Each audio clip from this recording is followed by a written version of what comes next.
जय श्री महाकाल मित्रों, एस्ट्रो के सर में आपका स्वागत है। उम्मीद करता हूँ आप सब ठीक होंगे। आज एक नई वीडियो के साथ अक्सर लोगों ने हमसे पूछना शुरू किया है कि हमारे जीवन में लग्जरीज कितनी है, हमारे जीवन में गाड़ी का सुख, भवन का सुख कितना है। तो उन लोगों के लिए मैंने ये वीडियो बनाया है जिन्होंने मुझसे पूछा है। और सबसे पहले तो मैं कहना चाहूँगा आप हमारे चैनल को सब्सक्राइब करें ताकि हमारी लोगों तक बात पहुंच सके। ज़्यादा से ज़्यादा हमारे चैनल को आप सब्सक्राइब करें और हम आपकी बात बड़े प्यार से और बड़े अच्छे तरीके से सुनते हैं, उस पर वीडियो भी बनाते हैं। तो आप भी हमारी बात सुने ना, सब्सक्राइब करें हमारा चैनल, लोगों तक और भी लोगों से हमें जोड़े और हमारा ज़्यादा से ज़्यादा लोगों तक प्रोग्राम पहुँचाने की कोशिश करें। चलिए, आज मैं विषय पे बात कर रहा हूँ कि मेरे जीवन में लग्जरीज कितनी है, मेरे जीवन में गाड़ी का सुख कितना है और मेरे जीवन में भवन मकान का सुख कितना है। देखिए, हर व्यक्ति सुखी होना चाहता है। हम लोग कलयुग में नहीं अर्थयुग में जी रहे हैं, ठीक है। यहाँ जितनी भव्यता आपके पास रहेगी, जितनी लग्जरीज आपके पास रहेगी, मुझे लगता है उतनी आइडेंटिफिकेशन लोगों की बनती भी होगी, क्योंकि लग्जरी को देख के कौन अट्रैक्ट नहीं होता है। तो लग्जरीज देता कौन है हमें? चतुर्थ हाउस।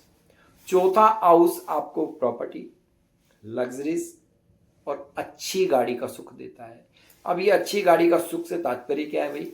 अच्छी गाड़ी का सुख का तात्पर्य है कि वहां सौम्य ग्रहों की उपलब्धि या सौम्य ग्रहों की प्लेसमेंट या सौम्य ग्रहों का दृष्टिकोण या उनका देखना या उनकी युति का प्रभाव होना या उनके अच्छे नक्षत्र का प्रभाव होना, उसके बिना आप जीवन में कभी प्रॉपर्टी और लग्जरियस लाइफ नहीं जी सकते और ना कोई अच्छी गाड़ी ले सकते हैं।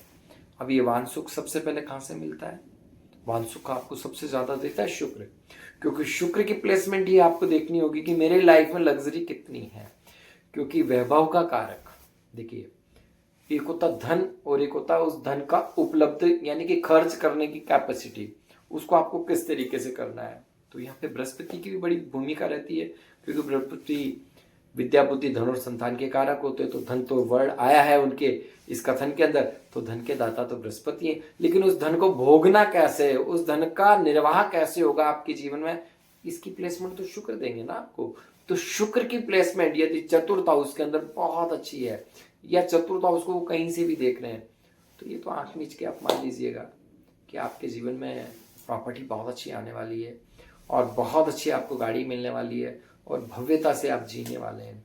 क्योंकि लग्जरीज शुक्र के बिना तो काउंटिंग ही नहीं की जा सकती। उसके बाद बात करते हैं आपके राहु। राहु भी बड़े लग्जरियस है। इन्हें अगर शुक्र का साथ मिल जाए, इन्हें अच्छे कोई ग्रह की प्लेसमेंट मिल जाए, राहु बड़े दातार कर देता है आदमी को।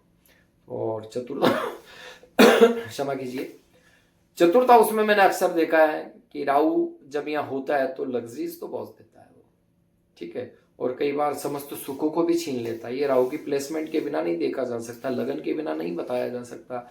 यहाँ खाली मैं जनरल एक बात कर रहा हूँ, ग्रहों की प्लेसमेंट लगन के हिसाब से ही उन प्लेसमेंट को हम लोग बात कर सकते हैं।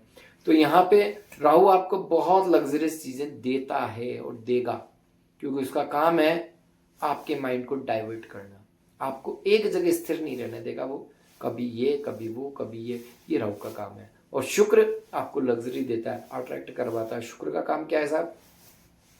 इमेजिन दैट यू, आपने कोई 10 लाख रुपए की गाड़ी ले ली, ठीक है, उसके बाद शुक्र उस 10 लाख से खुश नहीं होगा। वो आपको कहेगा कि नेक्स्ट गाड़ी क्या होनी चाहिए हमारे पास, इससे बड़ा प्लेसमेंट क्या होना चाहिए, क्योंकि भव्यता में उसकी विलासिता में ही रुचि रहती है शुक्र की। तो और ज्यादा विलासी बनाएगा। कुछ समय बाद आप उस गाड़ी को त्याग कर या उस गाड़ी को सेल आउट करके एक नई गाड़ी की तरफ बढ़ेंगे। ये काम कौन कराएगा? शुक्र कराएगा। और उस क्रिया को कराने के लिए बाध्य किसने कर दिया? राहु ने। क्योंकि राहु चतुर्थ हाउस में जब होता है तो अनस्टेबिलिटी देता है माइंड की। आपको क्या करेगा? लग्जरियस लग्जरियस लग्जरियस, ये पहाड़ा आदमी पढ़ता चला जाता है और लग्जरी की तरफ बढ़ता चला जाता है। और देता भी वो ग्रह, ऐसा नहीं नहीं देता, देता भी है। और बृहस्पति की अगर प्लेसमेंट वहां मिल जाती है और बृहस्पति भी वहां आ जाते हैं तो भैया बहुत स्थायित्व दे देते हैं, बहुत स्थायित्व दे देते हैं। बुद्ध भी आदमी को यहाँ स्थायित्व देते हैं। मंगल का भी एक योगा योग कारक रहता है। सूर्य जब यहाँ होते हैं, यानी कि चतुर्थ हाउस टोटल आपका सुख का हाउस है। वो आपकी लगन कुंडली और जन्म कुंडली के हिसाब से ही देखना होगा कि चतुर्थ हाउस आपको क्या देता है।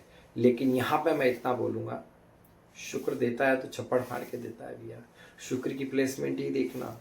जब आपको गाड़ी चाहिए हो, जब आपको लग्जरी चाहिए हो, जब आपको डियो, इत्र, परफ्यूम्स और बहुत सुगंधित चीज़ें, बहुत मिष्टान चीज़ें, और अपने घर के अंदर बड़ा सौंदर्य वातावरण चाहिए आपको।